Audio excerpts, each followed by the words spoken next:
हाय, मी सीमा. कसे आहात तुम्ही? आरवच्या सुट्ट्या सुरू झाल्या, त्यामुळे आज थोडं लेटच उठले. रोज लवकर उठावं लागतं टिफिनसाठी.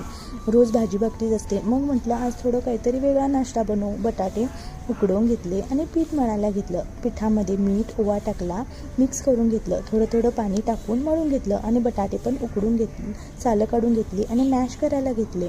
जिरं, चवीनुसार मीठ, हळद, मिरची, बारीक चिरलेला कांदा, कोथिंबीर घातली आणि त्यामध्ये थोडी भाजी बाजूला काढून ठेवली आरवसाठी. आणि मिरच्या जास्त तिखट नव्हत्या म्हणून त्याच्यात लाल तिखटही ॲड केलं. आणि लागले मी पराठे बनवण्यासाठी. पिठाचा गोळा घेतला आणि पुरणाची पोळी कशी बनवतो तसा पीठ घेऊन त्यात भाजी भरून घेतली आणि त्याचं तोंड बंद करून गोळा तयार करून घेतला. आणि पराठे गोल गोल अशी मी लाटायला लागली. त्या साईडला तवाही गरम करून घेतला आणि पराठा टाकून घेतला त्याच्यात आणि तूप लावून छान असा खरपूस भाजून घेतला. आणि आम्ही असा एन्जॉय केला पराठा. मग मी लागले पुढच्या कामांसाठी.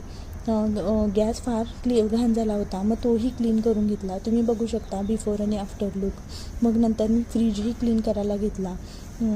फ्रीजमधलं सामानही संपलं होतं. मग मी ट्रे काढले आणि घासून घेतले आणि सुकवण्यासाठी ठेवले. वरचेवर फ्रीज क्लीन करत राहिला ना, विचित्र असा वास येत नाही.